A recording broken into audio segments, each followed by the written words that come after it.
With the Prime Minister announcing his resignation this morning, it's something you've called for many months. You've called for an election almost immediately. It looks like that might come in May.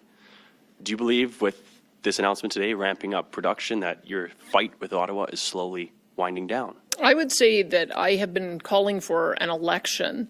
Whatever internal dynamics the Liberal Party has to go through to get to that point is kind of up to them. But I would have preferred today to see an election call, because I don't think 2 months delay is going to make any bit of difference to how Canadians are looking at this administration. Why do we need an election? We need an election so that whoever is in the chair has a 4-year mandate. And so when we go to negotiate with the United States, there's some certainty about who the players are going to be at the table. So I'm a bit disappointed that we didn't get an election call today. I think that would have been the better outcome, and it would have allowed for the Prime Minister to go to the public and see whether or not they support his agenda of the last number of years. I think the polling results suggest that that's not the case. So we're putting this forward, hoping that it becomes a topic of discussion through the leadership race as well as through the general election.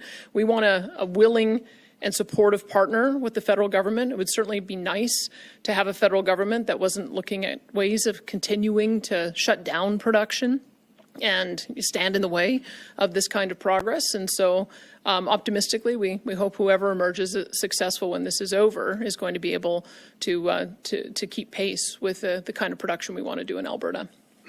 Next question. Adam McVicker with Global News. Premier, how does today's announcement maybe line up with some of the conversations you've had with folks in the U.S., just given the incoming administration's kind of tariff threats? We're still unsure what those tariffs would include. I'm very concerned. I think from what I am reading on social media and elsewhere, the U.S. president seems intent on putting tariffs in place. And so we're in a position now where we've got a lame duck leader with no immediate plans to leave, with no resolution to who is going to be the bargaining partner until, I think it was suggested, as late as May. So I believe it's up to myself, the other premiers, to make the case to the Americans ourselves in the absence of federal leadership.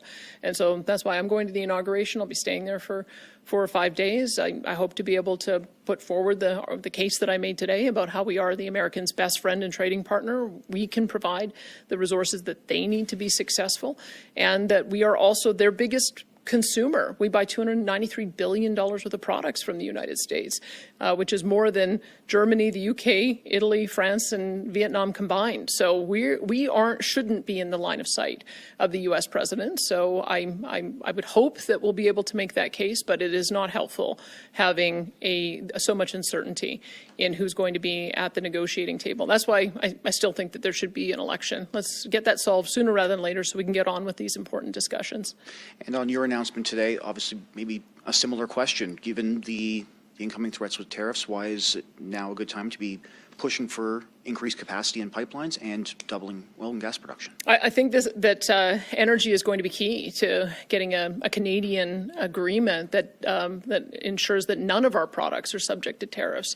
One of the arguments that I've been making is that because we're such a large commodity provider to the United States, they accept our relatively low-cost oil and natural gas and timber and food products and critical minerals, and then they value add that and sell their product to the world, of which Canada is the biggest buyer. So that's a very constructive relationship to have. And I think that by demonstrating that, as the U.S. president talks about with his other international trading partners, he wants them to buy more American oil and gas.